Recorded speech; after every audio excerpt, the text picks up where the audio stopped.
Now, when we had this fight for many years, 20 years, there was also a fight that time in Canada, generally speaking, between the CIO and the AFL. Oh. It was two congresses, the CIO Congress and the AFL Congress. Finally, the International Foreign Leather Workers Union have decided to disaffiliate it, to dissolve the international union and join the Amalgamated Meat Cutters Butcher Workmen of North America. On what basis?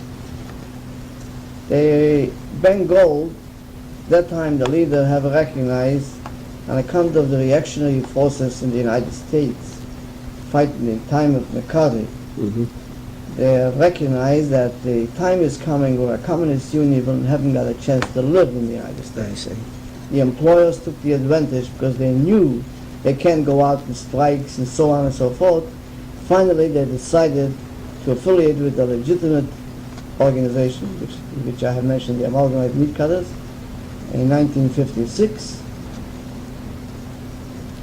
They dissolved the International and joined the Amalgamated. And they had to get the approval from George Meany of this merger. Because George Meany didn't want to take in any union which is controlled by the communists. And as a result of that, this is number one reason, that Ben Gold and Potash and a few others had to resign from the International. And they finally was negotiating with the Amalgamated Meat Cutters at that merger. When the question appeared before the Executive Council of the American Federation of Labor for approval of the merger, then George Meany says, unless you settle the entire matter with Max Federman, because he's got a federal local union, you will not get the merger. Then I appeared before the Executive Council of the American Federation of Labor. And, What year was that, 56? 56. And I have appeared and I said to George Meany, you know me for many years. I'm not interested in taking communists in the AFL. I will negotiate it with the Amalgamated Meat Cutters. If they will agree with the policies that I'm going to propose to them, I will come back to the American Federation of Labor for approval of the merger.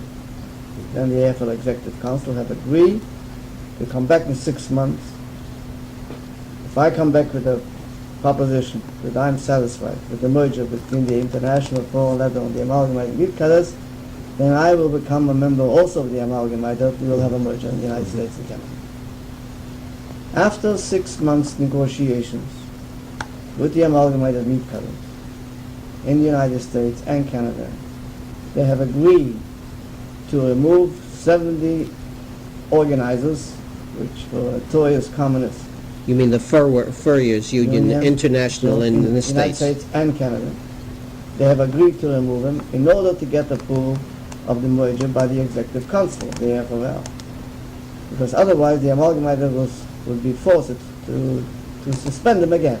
Because they couldn't afford it not to be accepted by the American Federation of Labor. After 6 months time, I came back to the Executive Council of the American Federation of Labor with the committee of the Amalgamated, and I spoke there for 40 minutes for the Executive Council. Rather heavy quote. When I came back to the Executive Council, and I have spoken 40 minutes, and I said, to my way of thinking, the Furriers Union, which had communist control for so many years, no one had a chance to beat the communists in the International Union. They had a good machine, number one organized. Every policy that Moscow have decided, this was the first union in the United States who followed the policy. And I said to the Executive Council, I am so satisfied after when they have agreed to suspend 70 communists in the international United States and Canada. I believe that the Executive Council should approve the merger, and I'm joining with the Amalgamated, and I believe from there on, if you get the approval by the Executive Council, there won't be no more communists in the Furious International Union. Mhm. And as a result of that, Mr. Schneider, I'm very pleased even today that I did not make no mistake. Mhm.